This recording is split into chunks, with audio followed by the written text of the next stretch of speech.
Hello, everybody, and welcome back to the Well-Read Podcast. This is our last episode of 2023. That's right. We've got one left, and it's this one. Yep. And you're already watching it or Yep. listening, wherever. Yeah. Anyways, not our last episode ever. no, Just of this year. just this year. Just It'll be 2023. a good wrap up one. It'll be fun.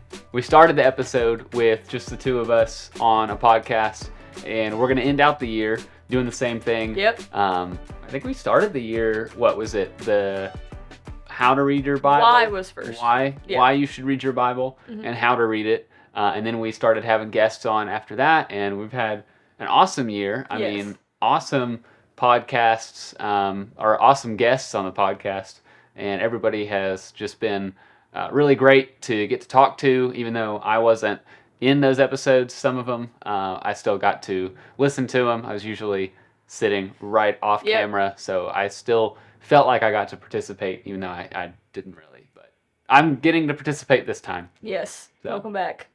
Glad to be here. Let's finish out the year strong and do all the things. Yes. So tell us what we're gonna do today, because I don't know. He does. He's just being silly. So, or maybe he doesn't. Who knows? We're about to find out. So, what we're talking about today is our words and verses for 2023 and what God taught us and what we learned. And then looking to 2024, our words and verses for the new year and what we're hoping to learn and looking towards in the new year. So, with Cool. that being said, do you want to share your word and verse for 2023? And then I'll share my word and verse for 2023. Yeah, so my word for 2023 was the word lead, and not led, not past tense, and not led like what you should not consume, but lead. And my verse for the year was Matthew 20:26, which is, I had it, but I didn't bookmark it. Here it is. It's Jesus talking, and he says, "It shall not be so among you, but whoever would be great among you must be your servant." And it's talking about like the way that we as people should lead. And I know that verse doesn't actually say the word lead, but that whole passage is talking about leadership and primarily servant leadership, which is exactly what Jesus modeled here when he was on this earth, going around about doing his ministry for 3 years. So that was my word, lead, and my verse, Matthew 20:26. Very good. Well, my word for 2023 was humility. And then my verse was actually two verses. They were, right next to each other. So it's 1 Peter 5:6-7. And it's, "Humble yourselves, therefore, under the mighty hand of God, so that at the proper time he may exalt you, casting all your anxieties on him because he cares for you." So one thing I wanted to point out at the beginning whenever I was, thinking about this episode and, preparing for it was and we talked about this before, but how hand in hand that our words kind of went, which was pretty cool. Because obviously, like you said, servant leadership, to truly lead biblically, you have to do it with humility. Mm-hmm. And also looking at it from a marriage perspective, obviously biblically we know that the wife's role is submission and the husband's role is to lead. The husband represents Christ and then the wife represents the church. So I thought that was interesting that you're my husband and your word was lead. But obviously to do that well, you have to be humble like Christ. And then likewise, I'm your wife and my word was humility, and to submit to any authority, whether that's at, work, Mm-hmm. your husband, whatever, that requires humility. So I thought that was interesting. Yeah, and I was gonna say, and she brought it up before I got a chance to. Our words really did. They felt like, especially as the year went on and on, how those words became more and more intertwined in a way, and it was just really cool to see. And obviously, we'll dive in and kind of talk about some of the things we learned here in a little bit. But just off the top, I'll say, just like she said, humility and lead really do become intertwined. You cannot lead well without humility, and I'll talk about that. You can't be led well. That's right. Without humility. So, just cool how all that stuff worked out. I think we mentioned maybe our words for the year earlier. I think we did. in one of the early podcasts, episodes where it was just the two of us. But yeah, it was really cool to kind of go through the year and see those words intertwine, and as just we faced the different circumstances that we came on to throughout the year. So it was really cool. Yeah. Well, actually, I realized that some of our listeners may not necessarily be familiar with having a word or verse for the year. So maybe Yeah. we should take a step Let's do that. back and talk Yeah. about that for a little bit.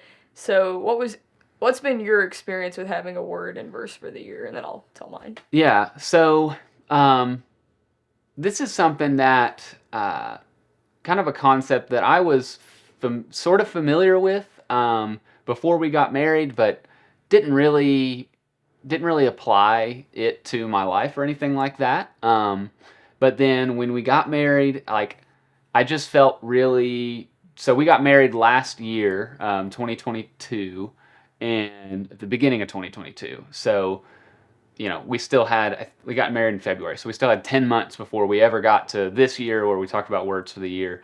But all of last year, all of 2022, I just kind of felt drawn to the word faith. Kept popping up everywhere, and towards the end of the year is when we we were both working at Faith Promise, and that was kind of what introduced us to personal growth plans, which are also amazing, and having a word for the year, and kind of sitting and meditating on a spiritual theme that God gives to you. This is not something that you find on your own and just pick. And usually when you do pick it, it ends up looking way different than you think it does. But yeah, I think that's kind of where we first originally began to implement a word for the year, was towards the end of last year. And then so this year, coming into 2023 fresh, we both kind of sought in prayer a word, right? A theme for this year, something that we felt like God was highlighting to us, and something that we really wanted to focus on and meditate on as we processed through this year. And having one word for an entire year may seem like a lot. It may seem like you'll learn everything you need to know in the first month, and then you're done. But surprisingly enough, things are still showing up even now, and even as which I haven't said the word for next year, and we'll get around to that. But even now, as we start to transition into to next year's words and next year's personal growth plans, even seeing how my word for this year ties into the word for next year, and same thing with you, which is it's just really cool. So again, it goes along with or very closely related to a personal growth plan. But my experience for having a word for this year has just been learning things I didn't know I could learn about what that word means, how that applies to my life, and even looking back on things in the past and realizing, hey, how this word maybe applies to that, or how I have grown in my leadership ability in that, or how I didn't even realize I was leading the way that I was supposed to be leading. And so, without going into all the detail of what this year looked like, that's kind of, for me, my experience with a word for the year is it really grows you in a lot of ways. I think mentally, spiritually, maybe even physically, right? I know someone whose word for next year is health, and obviously that's going to come with a lot of physical growth as well. So, yeah, I think it's awesome having a word for the year, something to really focus on and watch as God highlights it to you in just many, many different ways throughout the year. So that's my experience.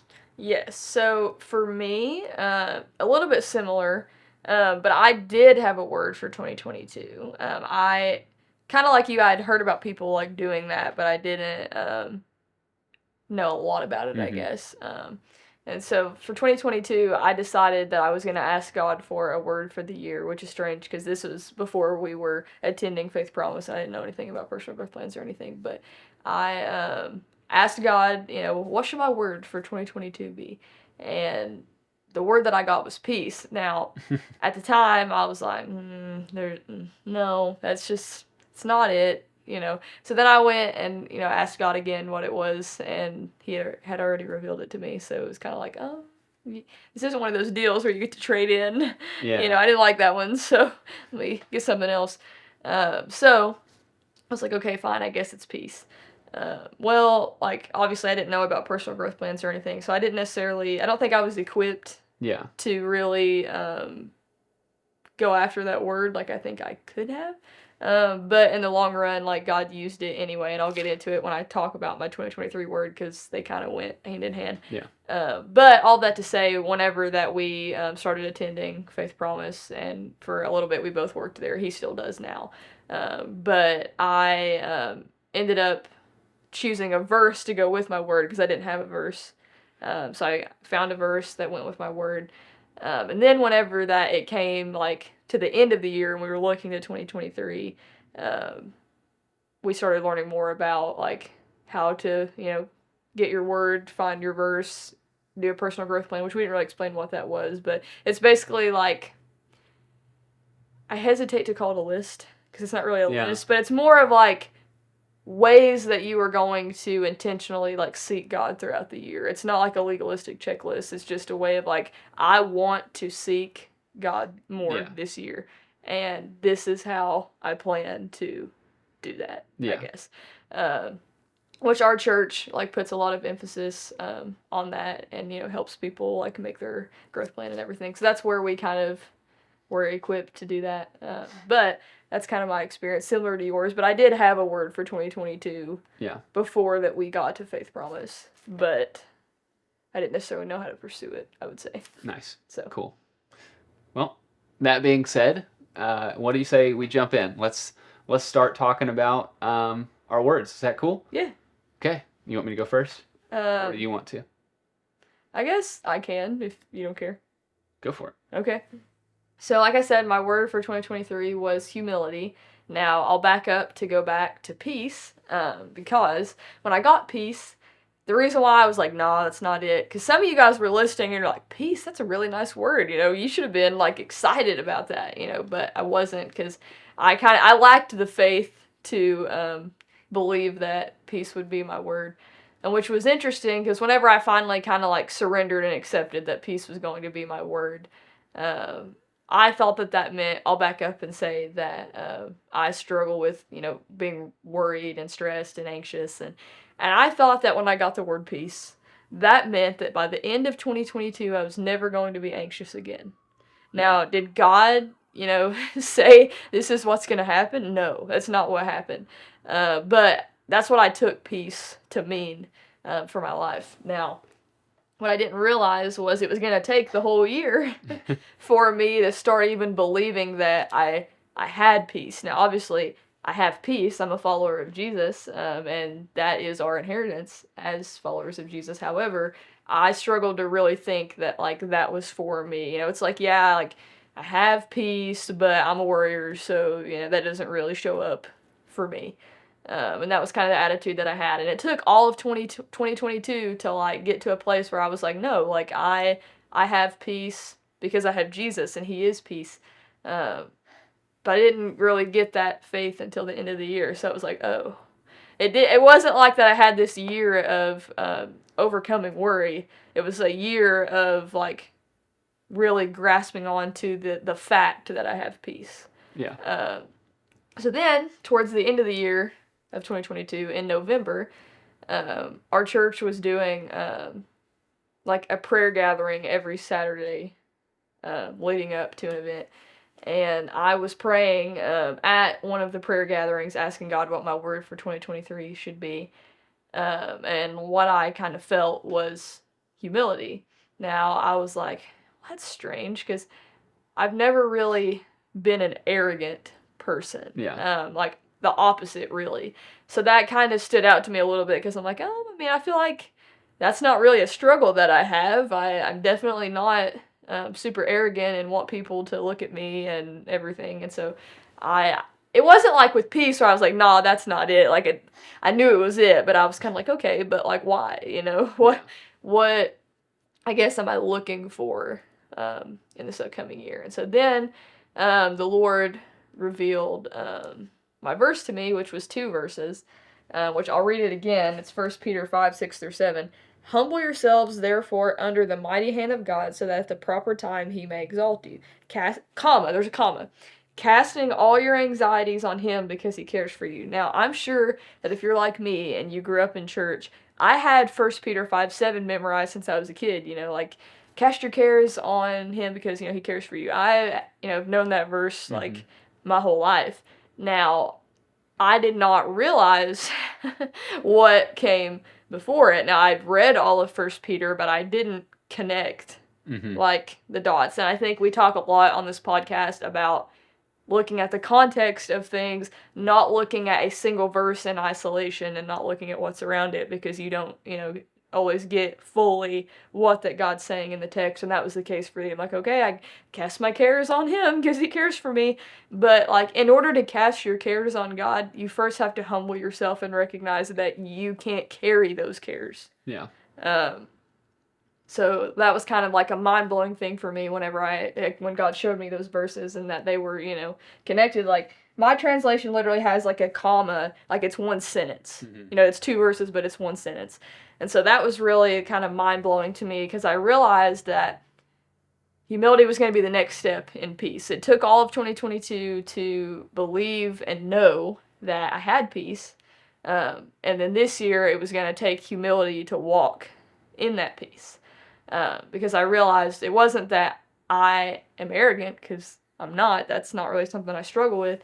But God showed me that, like, insecurity and, fear is also pride on the opposite end, because you're not thinking, oh, I'm so great, but you're still thinking about you and what do people think about me? Do they think that I'm weird? Do they like me? Do they think I'm stupid? All these things. Like, these are the thoughts that would be going through my head. And that's prideful too. I wasn't thinking about how much that people liked me. Like, people like me so much. But I was thinking, do they like me? Yeah. I wasn't seeing the people in front of me because I was thinking about what did they think about me, which is selfish and prideful. So that was kind of my introduction to humility. And obviously in a little bit I'll tell, because God taught me a lot throughout the year. But that was kind of when God showed me that was my word, and how he showed me, like, why it was my word and how he was going to use it in my life. So nice. So I guess it's my turn. Okay. So we're gonna go back and forth. Like, you're gonna talk more about your word in a little bit. Yeah, I didn't want to, like, dominate the podcast for a really long time. Okay. Well, then I'll talk about how I got to my word.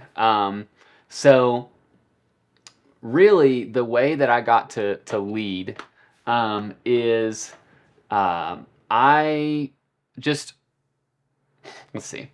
So the way that lead came into my mind, and the way that I just kind of ended on that is really through me being a new husband, and not necessarily knowing how to lead a family.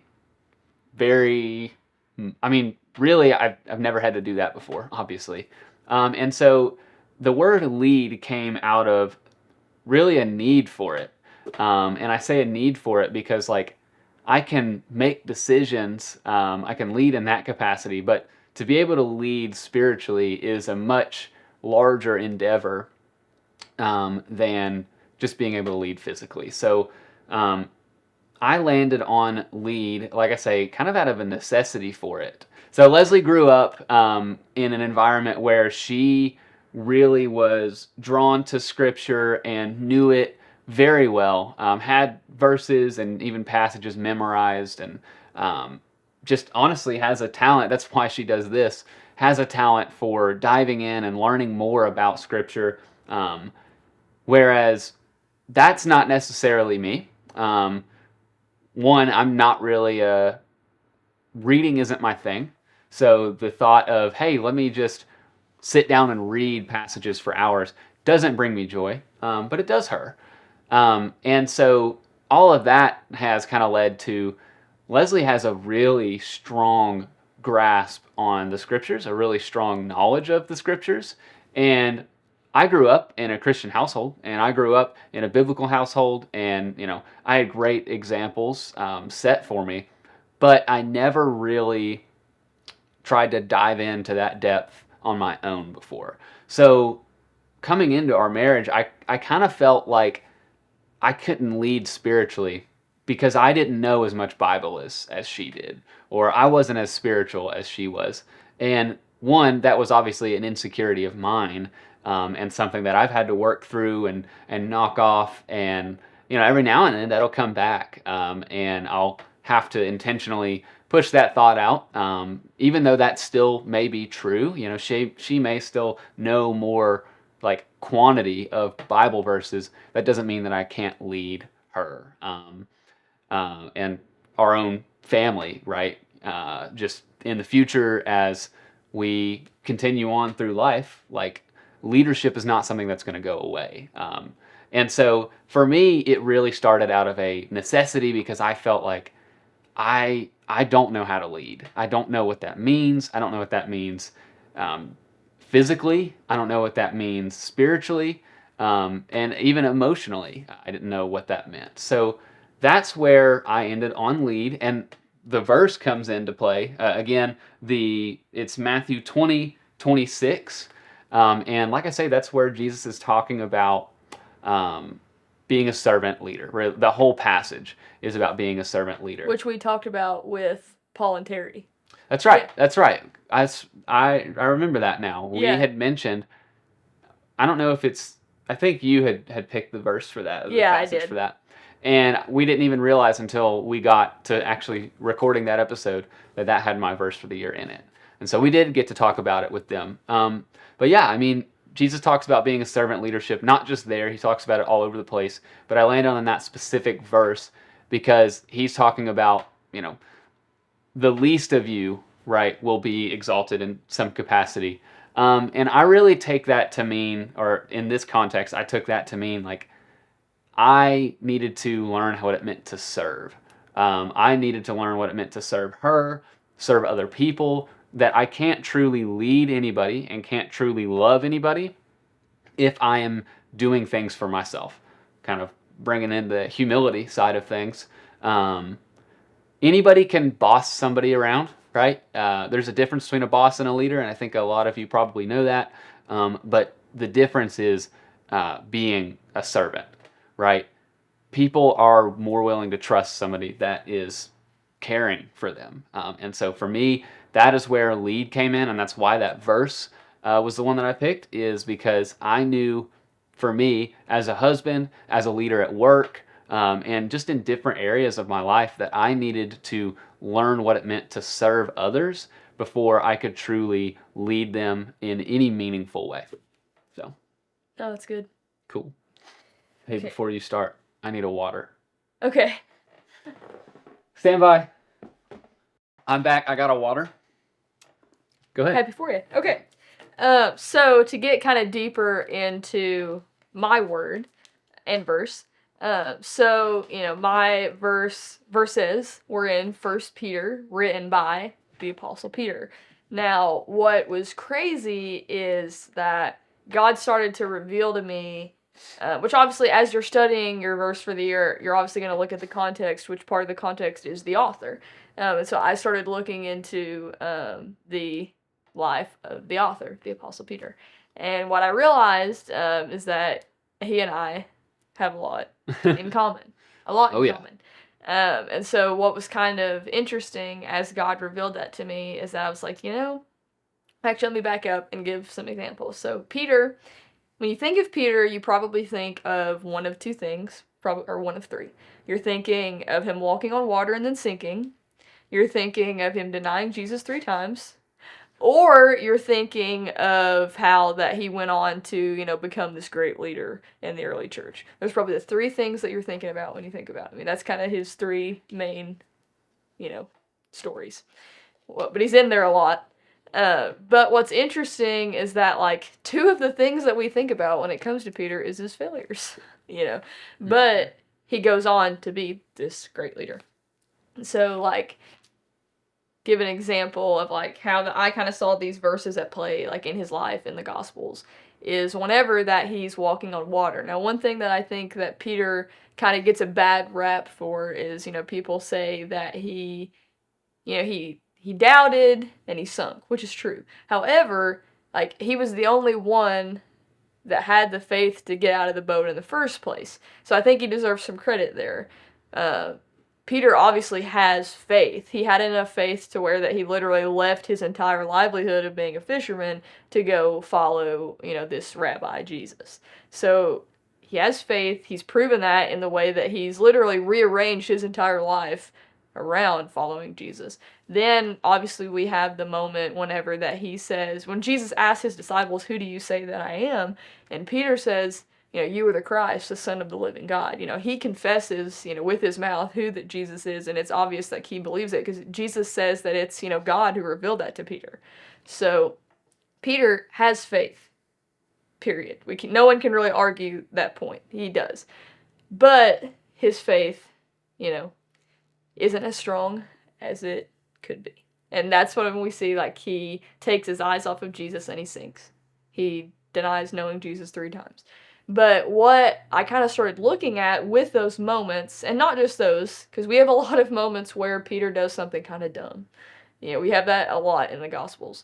But in almost every single one, what I noticed is that it seemed like that his reason for sinking each time, if you will, was his fear.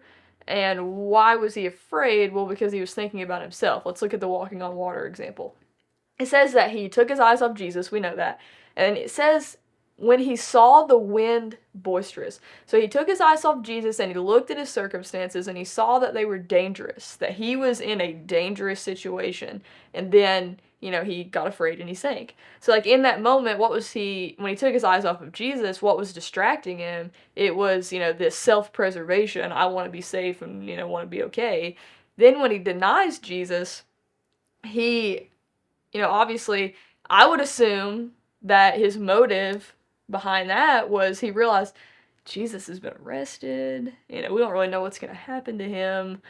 I don't want to be arrested. I don't want that to happen to me. And so I think that in that moment, he chose himself and his own safety over Jesus.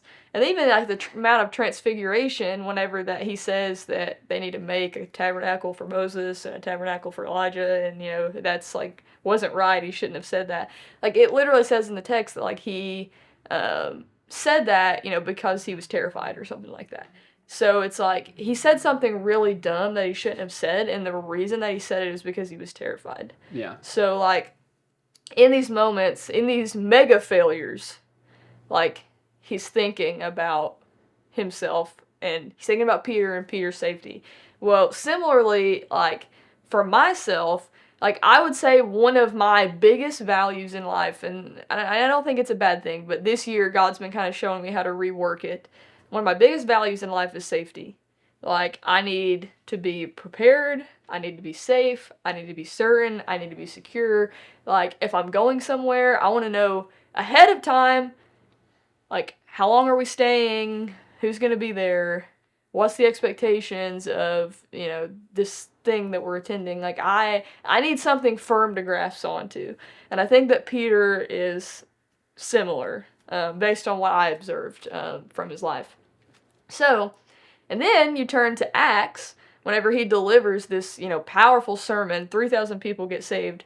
Like, you're like, whoa, like, how did that guy become that guy? Yeah. Because, that is, we have this, selfish coward over here, and we have this, humble leader over here. And so, like, similarly, like, looking at my verse, like, how did Peter go from literally sinking because he took his eyes off of Jesus and was focusing on himself to being the guy that could tell other believers to humble themselves under God's mighty hand, to cast their anxieties on, the Lord because he cares for them? Like, how did he become the person that could write that? Mm-hmm. And so, like, that was kind of my, like, arc. So then it went from not just studying my verse, but then studying kind of like a person. So I studied his life. I studied 1 Peter and 2 Peter, like, very intensively, and just different things each time stood out to me. But one thing that I wanted to point out is that he says in 1 Peter 3:8, "Finally, all of you have unity of mind, sympathy, brotherly love, a tender heart, and a humble mind." And whenever I read that towards the beginning of the year because I was studying First Peter, and that kind of stood out to me because he says a humble mind. He could have said, a humble heart, but he said a humble mind. And in that, and let me back up. Our church does at the beginning of the year like 21 days of prayer and fasting. And I didn't really grow up in a church environment that fasted, that talked about fasting. I don't really know why, but it just wasn't really something that we did or talked about. So that was kind of new for me. And one of the leaders at our church, shout out to Kristen, she leads the kids ministry at Faith Promise. She looked at my growth plan at the beginning of the year and like my word was humility, and she recommended that I added an element of fasting to my growth plan because she said that I think that'll really grow you specifically in humility. And so I humbled myself, if you will, and told her that like I didn't know a lot about fasting and I didn't grow up in a church environment that taught about fasting, that I'd tried it before because the Bible talked about it, but I didn't really know why I was doing it, so I just went hungry. It didn't do a lot for me because I didn't know why I was doing it. And so she explained it really well. She essentially explained that like whenever that you are fasting, you're choosing to, you know, not eat, because it's something that like your flesh and body needs, and instead to like fill that time with prayer and seeking God. It's like you're literally emptying yourself and your flesh, starving your flesh so that, you can like feed the spirit. And I was like, oh, I definitely do need to do that, with my word. So in that 21 days of prayer fasting, that was kind of my first time really like fasting and knowing why I was doing it. I would say that was my first time fasting correctly. Mm-hmm. But like in that fast, something that God showed me is someone was talking to me. I talked to someone and they talked back, and I had no idea what they said back to me because after I finished talking, I immediately went in my mind and I was like, oh my gosh, she thinks I'm an idiot. Like, that sounded so dumb. She thinks that I'm dumb. She doesn't like me. I can't believe I said that. What is she thinking right now? And then she finishes talking, and I'm just like, I don't know how to respond. Because I don't know what she just said. Because I wasn't listening because I was listening to my own inner dialogue.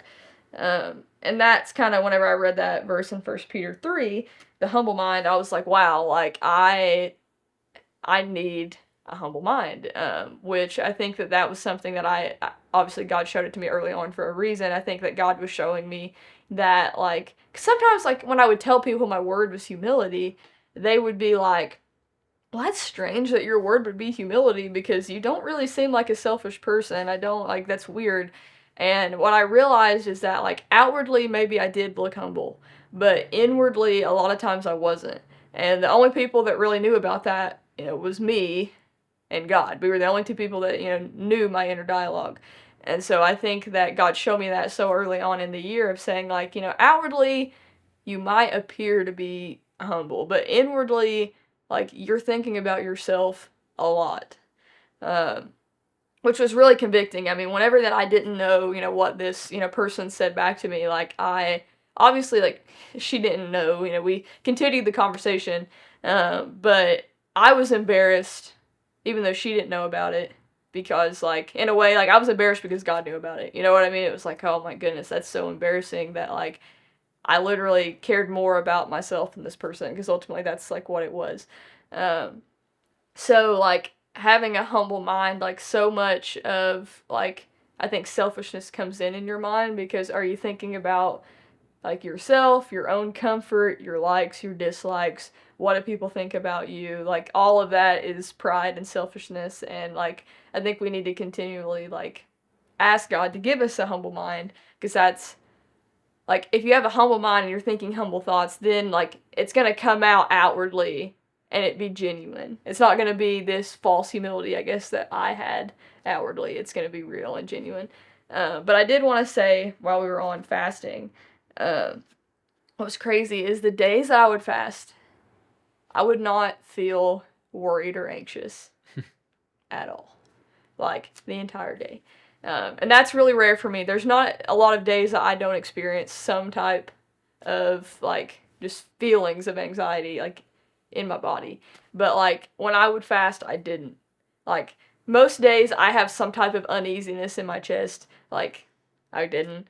And that was really kind of like a crazy thing for me because, like, literally the simple act of starving my flesh and seeking God, like, had that big of an effect on me, even physically. You know, you Mm-hmm. talked about, like, sometimes your word, grows you, mentally, spiritually, emotionally, and then you said even physically. And, like, I experienced that, not necessarily in, like, I started going to the gym, but more in, Yeah. like, when I humble myself completely, whenever I die to myself, when I starve Leslie's flesh and I like seek the Lord, like it literally affects every part of my life, including like how I physically feel, which was pretty crazy. But I'll let you Yeah. take that.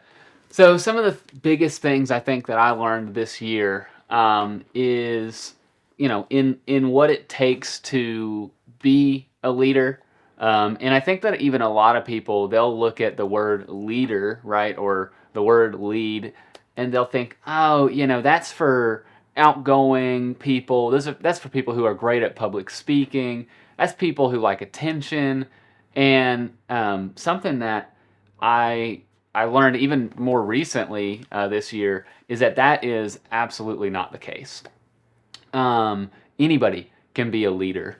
And something that I have found, so in my job, I have to lead a team of people. And on top of that, I got to lead a team of volunteers actually. So at church, at work, I have a team of camera operators that are completely volunteer. They are willingly giving their time, and for no compensation other than the fact of they enjoy getting to do it. They want to do it, and you have to lead a team of people. You can't just not have a leader because then nobody's going the same direction. And so, to kind of unify a team of people, it takes a good leader, and anybody can be that good leader. But it takes a few things.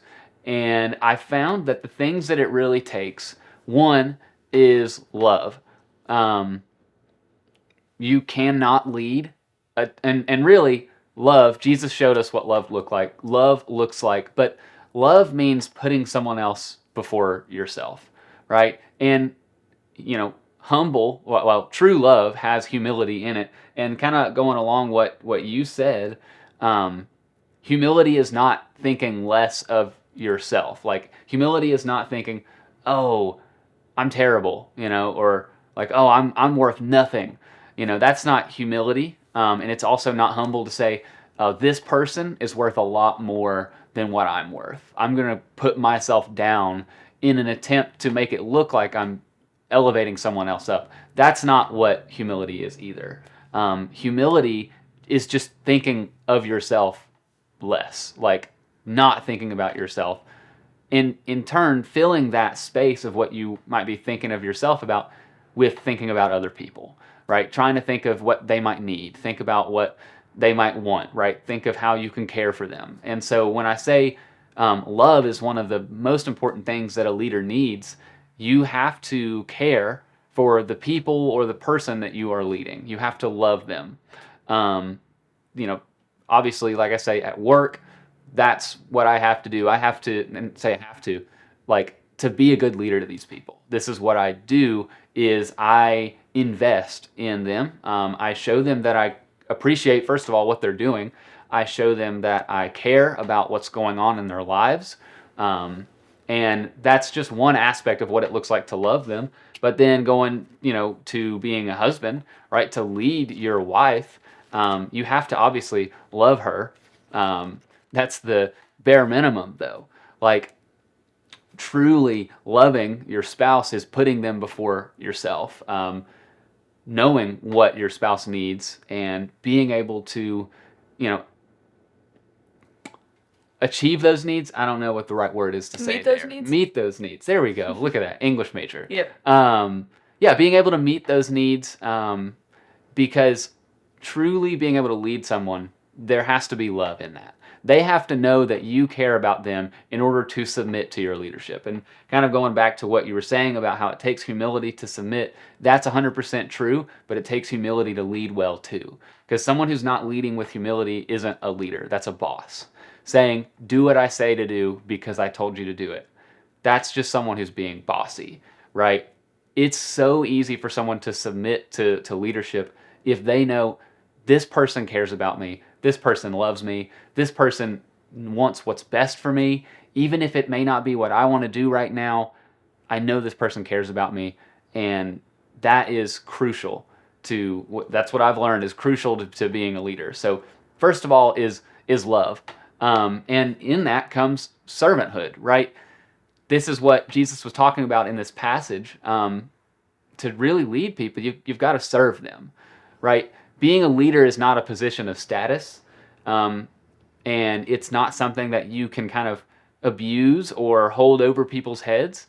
Um, Being a leader, honestly, it's sure it may be taking a little bit more of authority and maybe a little bit more responsibility to be a leader, but it's in no way elevating yourself over the people that you lead. Um, it genuinely is, hey, I'm taking on the responsibility now to serve these people and to care for these people and to make sure that I am putting them before me. Because if, and this just applies in every aspect of being a leader, right? Whether you're leading a team at work or your family at home, right? Like, if you are not serving the people that you're leading well, then the people that you're leading are probably not going to respond very highly to what it is that you're trying to lead them to, right? They're not going to unite under a common goal or a vision or whatever. And that's not a team that's going to function, right? If you're looking at it in a work capacity, that isn't a marriage that's as strong as it can be. And so that aspect of servanthood is truly very important, by elevating what that people on your team need, by elevating the people that you lead, elevating their needs and making sure that you can meet them. That is a super important aspect of being a leader. And then the last thing that I would say is a really important aspect of being a leader is trust. And let me take a sip of water. Hydration. Hydration. Important. Yeah. That's the part B of being a leader is hydrated. Stay hydrated. No, trust is super important. And you don't necessarily think of that immediately, but and this really it applies everywhere. A team at work, this applies, at home, in your family. If you don't trust the people that you are leading, and the people who you're leading don't trust you, you're not leading anybody. Um, you're just not. So trust is essential. And again, going back to humility, like to truly trust people, you have to be open with them. They have to be open with you. They have to trust you to be open with you. And the more open that you guys are with each other, especially in a marriage, we are fully open with each other because that builds trust. And when there's times where, maybe I forget to tell her something or don't tell her something, or she keeps something, that she just doesn't want to tell me about or is embarrassed to tell me, or whatever the reason is, that breaks down a little bit of that trust, and that has to get built back up, and that takes time. And in that season of building that trust back up, there is just not that level of leadership. There's not that level of unity that there needs to be to make a marriage function at its strongest ability, or a team function at its strongest level. And so trust is, I would say, one of the most important things that I've learned this year. And I won't spend a ton of time talking about it, but these three things, right? Love, servanthood, and trust, have shown up throughout this year. Whether it's been something I've had to grow in, something I've miserably failed at and had to go back and retry, or whether it's something I didn't necessarily know about and had to learn more about it. As we've gone through different circumstances of this year, and just different challenges, and different hardships, right? Because life is hard sometimes. I have learned that it takes a leader that does these things in all capacities, right? Spiritually, I have to do all these things to be the best leader that I can be, right? I have to make sure that my spiritual relationship, with God is where it needs to be, that I'm investing into it. Otherwise, I cannot lead her spiritually. Um, Same thing for physically, right? Like helping make decisions and as we go through hardships and stuff like that during the year, like it takes someone, a leader who does these three things, which is at least what I have learned in this year. So those are, like I say, some of the things that I've learned, and I won't go into a ton of detail just for time's sake. But really, a leader is someone who loves, serves, and builds trust with the people that they are leading. Cool. That's good. And I'll say, like, similar to what you were saying, something that God showed me in Peter's life was, I said earlier in the episode, like, obviously, like, it takes humility to lead, but it also takes humility, to be led. Mm-hmm. And, like, I would say that it takes humility to even receive servant leadership, because an example from Peter's life that the Lord showed me is whenever that Jesus, washed the disciples' feet, Peter's the one who's like, whoa, you will never wash my feet, and in a way that might almost come across as humble, he's saying, like, you're, the Messiah, you're not going to wash my feet. Yeah. But I actually think that it was prideful, because he wasn't willing to, receive, someone wanting to serve him. You know what I mean? Mm-hmm. Jesus says that, I'm probably not going to quote it perfectly, but along the lines of, like, if he doesn't wash your feet, then you have no part of him, or, something like that. Yeah. And Peter's like, okay, well, wash all of me, and Jesus just washes his feet. But, like, whenever that I read that account this year, obviously you hear about that story if you grew up in church your whole life, but, like, hearing that story this year, I realized that, like, to let, my husband or any other leader, like, serve me, it takes humility from me as well to receive that help, because I think a lot of times the way that pride can show up is in, like, self-sufficiency. I don't need help, I don't need people to serve me, I don't need people to help me, I can do this all myself. Or, like, similar to that, something that God showed me in my life personally was, like, people pleasing. We might think that people pleasing sounds humble because you're, wanting to help other people and make them happy, but your motive is to keep them happy with you, not because you really care about them, it's because you want them to be happy with you, which is also selfish. So in order to actually, like, then serve those people, that takes humility, also. Which, the people pleasing, one thing that I wanted to point out is, throughout the year, when we got to, like, November, I told Isaac that I was struggling with my word, because I was like, I feel like I'm not getting it. There's just, there's this, like, I've learned a lot, but there's got to be this big, like, revelation that I am just, like, missing.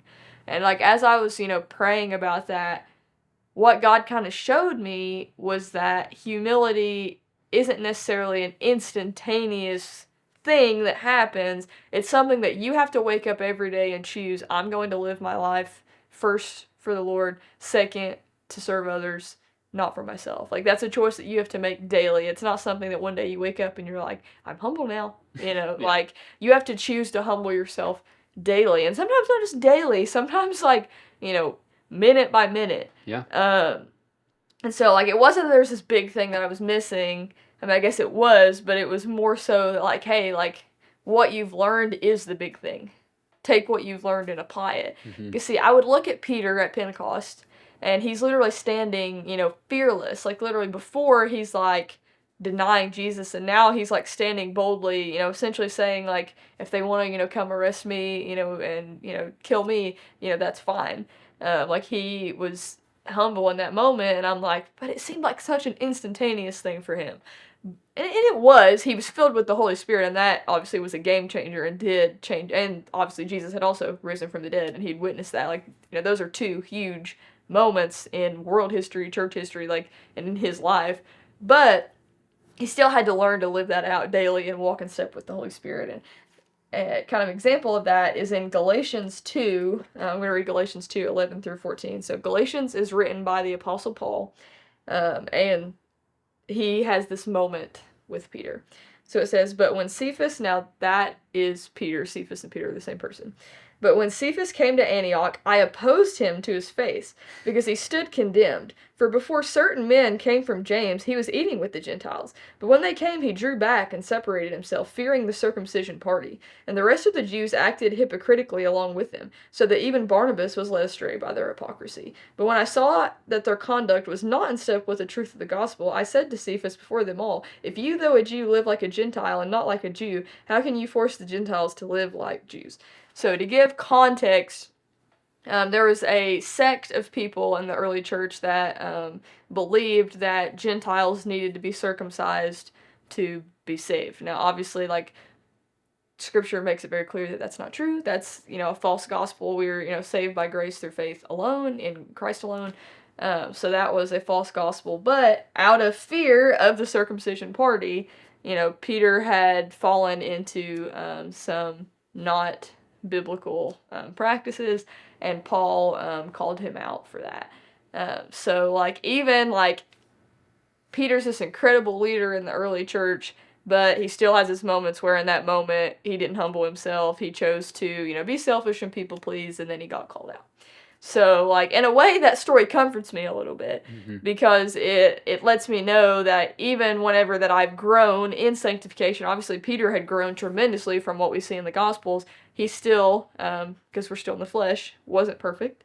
And still made mistakes. He still had moments where he wasn't humble, and, God, in this case, used another believer to call him, higher and out of that. So that's been kind of an interesting thing to learn at the end of this year, is that, like, this journey doesn't end when this isn't my word anymore.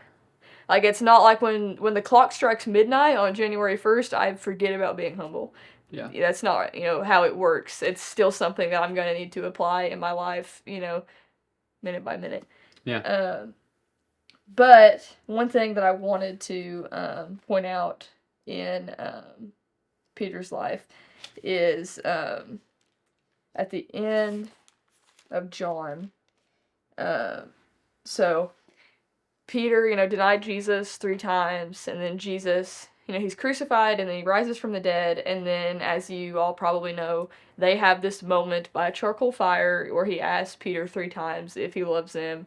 Peter says he does, and this is kind of his, like, moment where he is, reinstated. Jesus gives him literally, like, a second chance, a complete do-over, and this is what happens right after that. So this is Jesus talking to Peter. Truly, truly, I say to you, when you were young, you used to dress yourself and walk wherever you wanted. But when you are old, you will stretch out your hands, and another will dress you and carry you where you do not want to go. This he said to show by what kind of death he was to glorify God. And after saying this, he said to him, follow me. So Jesus was essentially, like, speaking a prophecy that Peter was going to be a martyr, and die for his faith in Jesus. Now, what's crazy about this is, we don't see this in Scripture, but based on, like, historical, like, accounts, Peter died a martyr, crucified upside down, because he said he at least asked to be crucified upside down, because he said he was not worthy to die in the same way that Jesus did. What's crazy is you think, whenever that he denied Jesus, what did he not want to do? It was, be arrested and killed. Like, he didn't want to do that. He had that, self-preservation. I want to be safe. I don't want to die. I don't want to be arrested. Like, I think ultimately that was his motive, for his denial. And then, Jesus reinstates him, gives him this do-over, and then immediately tells him, like, you are going to do this. And I think that might be a little bit scary. Like, you're literally told you're going to die a martyr. You know what I mean? Like, that would be, like, I don't know if we necessarily, when we read that story, really take that in. Like, Peter's being told about his death, who wants to hear about their death? But he was. And like then literally like historical accounts like go on to show us that like he did. But what's crazy is Jesus says like in this prophecy that you will stretch out your hands and another will dress you and carry you where you do not want to go. Well, where he didn't want to go, was with Jesus to the cross. And where he went ultimately was with Jesus to the cross. I mean, literally, he stretched out his hands on a cross. Well, I think it was maybe an X. I think it was maybe upside down on an X. But anyway, still, he would have been stretching out his hands, like, in crucifixion, where he didn't want to go. And, like, Jesus says, when you were young, you dressed yourself and went where you wanted to go. Like, essentially saying that, like, the way I take that is that he was saying that he lived for himself. But now he's not going to make decisions for himself. He's not living for self anymore, and now he's going to go and eventually, die for his faith in Jesus, which is crazy because that prophecy is so specific. It says stretch out your hands. So whenever I read that this year, I never really put that together until this year, and that like blew my mind. But then I wanted to point this out. Right after that, it says, Peter turned and saw the disciple whom Jesus loved following them, the one who also had leaned back against him during the supper, and had said, Lord, who is it that is going to betray you? When Peter saw him, he said to Jesus, Lord, what about this man? I'm sorry, it's just funny. Jesus said to him, if it is my will that he remain until I come, what is that to you? You follow me. So what's crazy is, like, Peter's literally just been told about his death. Like, how heavy would that be? Like, I don't even know if I'd be able to respond. Like, I'd really be, like, processing that. And immediately he looks at John and he's like, what about that guy? It's like, if I'm gonna have to die, what about him? And I think that is funny that, like, even in his moment of redemption, he's just, said he loves Jesus 3 times. That was kind of Jesus given in his moment of, redemption. He's had this moment of redemption, and then immediately he's like, but what about him? He immediately goes back to his, kind of selfishness and prideful thinking. And, Jesus gives him a subtle rebuke, that says, like, you follow me, essentially saying, like, you're not thinking about yourself and comparing yourself to other people, you're following my will for your life, and if my will for your life is completely different from my will for anyone else's life, it doesn't matter because, I'm in control, you're following me, which I think is really powerful. So that's kind of, I guess, my thoughts surrounding humility. Obviously a lot of stuff to do with Peter. And I'm hoping to write a Peter study, shameless plug for that. Nobody take that idea. Copyrighted. Maybe we cut it out. Not really. But anyway, it's been a very informative year, I guess, a year of growth, a year of sanctification, a lot of sanctification. Like, there are things, like, the way that I thought, like, I was telling him this just on Sunday, like, my thought process that was so just normal to the way that I thought, that I had no idea, like, how, like, prideful of thinking it really was. And again, not in an arrogant way, just in a, like, thinking about myself type of way. And, like, now, looking back, a year ago, I'm like, wow, those thought patterns were so selfish. They were not humble at all, and I just had no idea. And obviously, that's why we have to take, every thought captive, make it obedient to Christ, be transformed by the renewing of our minds, have a humble mind, like Peter talks about. Like, obviously, our thoughts are a big, important part of it all. But yeah, I think I'm going to reveal my word for 2024 because it goes in. So, 2022 was peace. Had to believe that peace was possible, available, and mine in Christ. 2023, humility. Had to realize that in order to truly walk in peace and not be afraid, I had to not think and live for myself, but ultimately live to please Christ. Now, my word for 2024 is assurance, which, it's funny, I've been telling the few people that I've told my word. When I told people my word was humility for 2023, there were a lot of people that were like, ooh, that's not fun. I hate that for you. I don't know what's going to happen in 2023, but that stinks for you. That's not a fun word. And with assurance, I've been telling people that at first here, it might sound like a fun word, but it's one of those where you were saying that if you pick your own word, it's probably not going to turn out the way you think. I think this one's similar. I didn't, just pick it, but I do think that at first glance it sounds like it's just going to be like fun and like easy, but I actually think it's going to be hard because I'll read my verse, which is Hebrews 11:1. take a second to get there, but Hebrews 11, the chapter is where that it talks about like the heroes of faith in the Old Testament and all the things that they did. But that chapter opens with, now faith is the assurance of things hoped for, the conviction of things not seen. So like assurance sounds fun, but I think what's going to make it hard is that like ultimately God's going to be growing my faith this year is what it's going to be. But like I think of assurance, and like I said earlier, I want something firm to grasp on. I want certainty, I want answers, clarity, like 100%, need to know for sure, need to see it, need to, be able to like touch it, like, and like that's not biblical assurance. Biblical assurance is things hoped for, conviction of things not seen. So it's like, I need to have assurance, not because I can see it, not because I can touch it, not because there's something firm for me to physically grab on, but that God's promised it. And that is enough to assure me. You know what I mean? Obviously, like, it says faith is the assurance. Like, that's what faith is God said it, I believe it. And obviously, I believe the promises of God. However, if I was walking in full assurance, I wouldn't have worry. Mm-hmm. Ever. You know what I mean? But what's worry? It's worried, what if it doesn't work out? What if God doesn't provide for me? What if he doesn't work everything together for my good? What if he does withhold good from me? You know what I mean? Like these what if questions, but if you're truly assured, you're not going to ask those questions. Because even if you can't see the future, you can't see if he's going to withhold good. You can't see if he's going to work everything together for your good. Like, you can't see it, but he's promised it. And so you're assured of it. So that's my word for the year. And obviously, we have a whole year ahead of learning, so I don't know what exactly it's going to look like, but I do think it might be a little bit harder than it initially sounds. Yeah, and to end things out, my word for the year is going to be rest, which is another one of those where at first glance may sound like, oh man, that's awesome. You're just going to nap all year? No, first of all. But, yeah, I think that's going to be one of those words where it may look and sound cool, but the reality is going to be much different from that. Obviously, it's going to be very full of growth, right, for me and for us. But I think that it's going to come with some challenges. So for those of you who don't know me personally, I love to be productive. One of my personality traits is tenacity, meaning when I start something, I hate to put it down.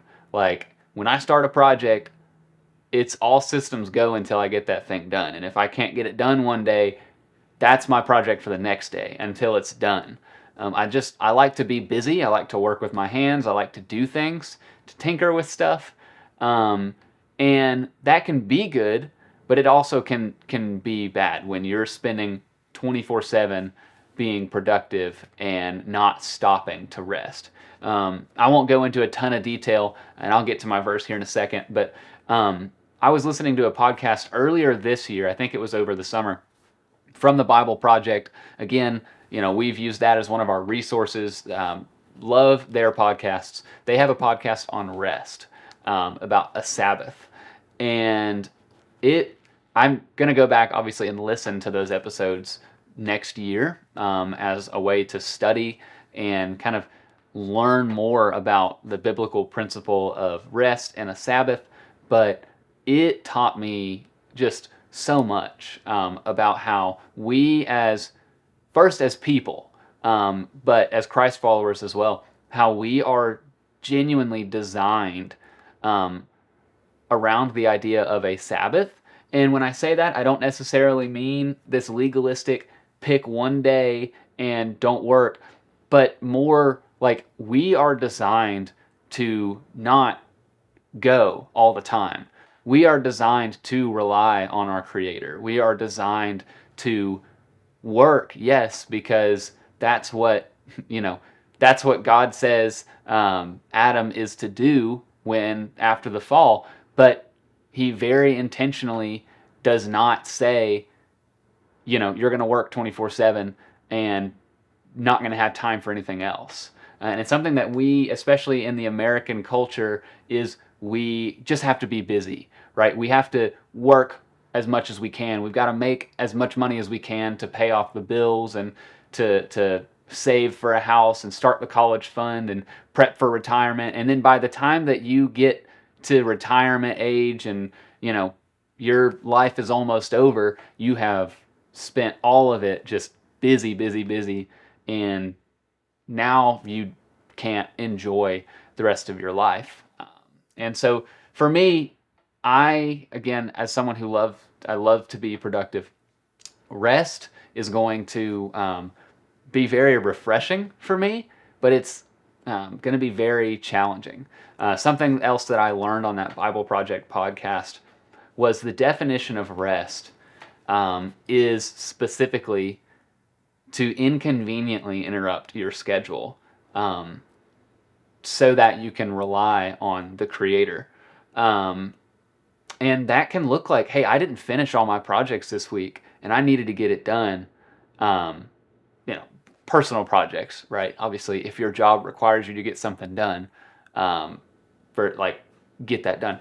But, you know, even there, like, do what you can, but if you don't finish what you're trying to work on, then take a break, right? Pause. Take a day saying, hey, I know I need to get this done. I know I got to run errands. I know I got to get these chores done around the house. But I'm going to trust that God can do more in 6 days than I can do in 7. You know, by sitting there and taking that extra day to work on things for ourselves, that's selfish. And we don't realize that. And so, anyways, for me, rest is the word. I'm excited for it. Here's the verse. It is Exodus 33:12 through 14. Kind of an interesting verse. I love Old Testament verses because it's, you know, a lot of people don't go there. A lot of people don't use the Old Testament in their everyday walks. They just kind of treat it like a history book. So I love the Old Testament verses. And yes, I do have a Bible with me. It's been sitting down here the whole time.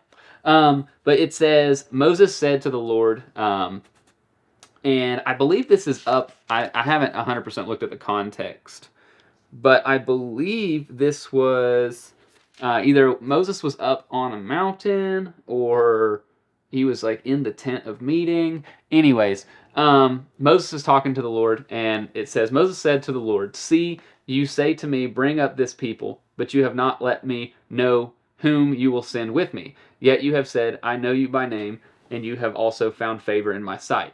Now therefore, if I have found favor in your sight, please show me now your ways, that I may know you in order to find favor in your sight. Consider too that this nation is your people. And this is really the focus of the verse. And he said, my presence will go with you, and I will give you rest. And so in kind of the context of the verse, right, Moses is interceding for the Israeli people, the Jewish people, and he is, you know, just kind of saying like, hey, show me favor, show us favor, and like, you know, kind of make yourself known. And that's when God responds and says, my presence will be with you.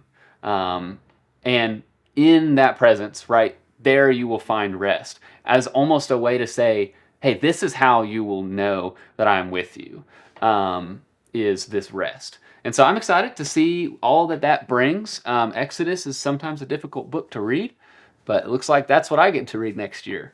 But I'm excited for my word. I'm excited for her word, to see how those tie in. And already, you know, in my mind, I'm kind of seeing some of the ties. And so that's my word for the year. Rest, Exodus. It's going to be a good one. It's going to be a fun one. It's going to be a challenging one.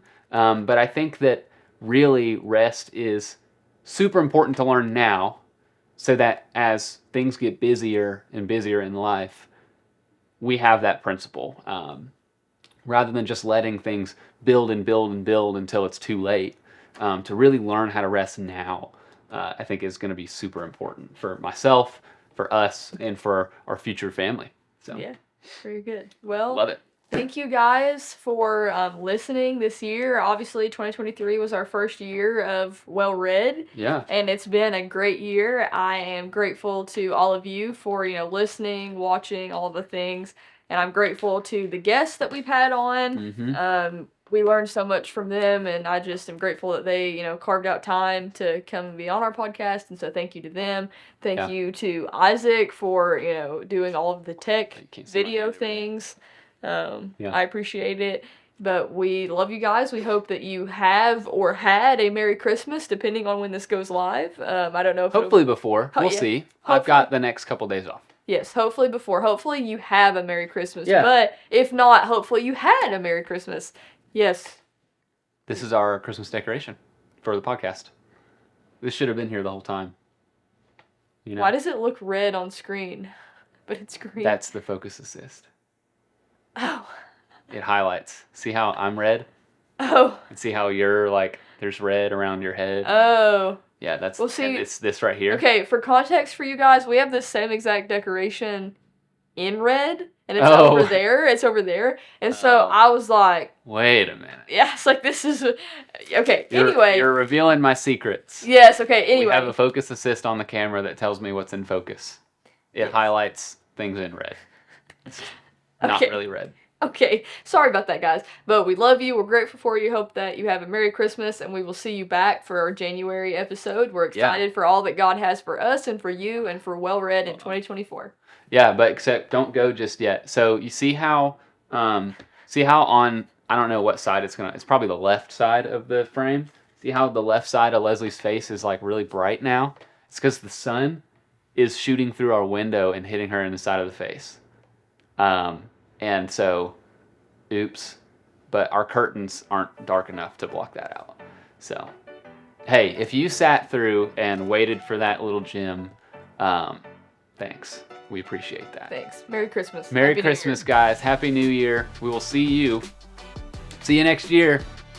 Everybody loves that joke.